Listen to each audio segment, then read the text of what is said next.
अधिकमास अष्टोत्तरम्। ओम श्री विष्णवे नमः। ओम श्री जिष्णवे नमः।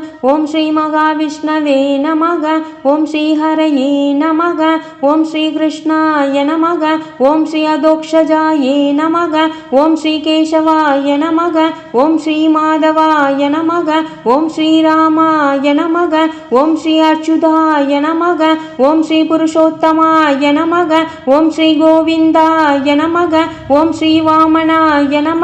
ओम श्री श्रीधराय नमः। ओम श्री श्रीकंठाय नमः। ओम श्री विश्वसाक्षिणे नमः। ओम श्री नारायणाय नमः। ओम श्री मधुरिपवे नमः। ओम श्री अनिरुद्धाय नमः। ओम श्री त्रिविक्रमाय नमः। ओम श्री वासुदेवाय नमः। ओम श्री जगत्योनये नमः। ओम श्री शेषकल्पनिवासिने नमः। ओम श्री संकर्षणाय नमः। ओम श्री प्रद्युम्नाय नमः। ओम श्री दैत्यारये नमः। ओम श्री विश्वतोमुखाय नमः। ओम श्री जनार्दनाय नमः। ओम श्री धराधराय नमः। ओम श्री गरुडध्वजाय नमः। ओम श्री ऋषिकेशाय नमः। ओम श्री पद्मनाभाय नमः। ओम श्री मधुसूदनाय नमः।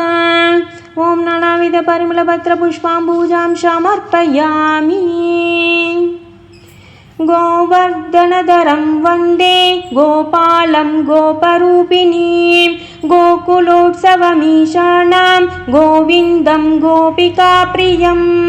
गोवर्धनधरं वन्दे गोपालं गोपरूपिणीं गोकुलोत्सवमीशानां गोविन्दं गोपिकाप्रियं। गोवर्धनधरं वन्दे गोपालं गोपरूपिणीं गोकुलोत्सवमीशानां गोविन्दं गोपिकाप्रियं। सर्वं श्रीकृष्णार्पणमस्तु।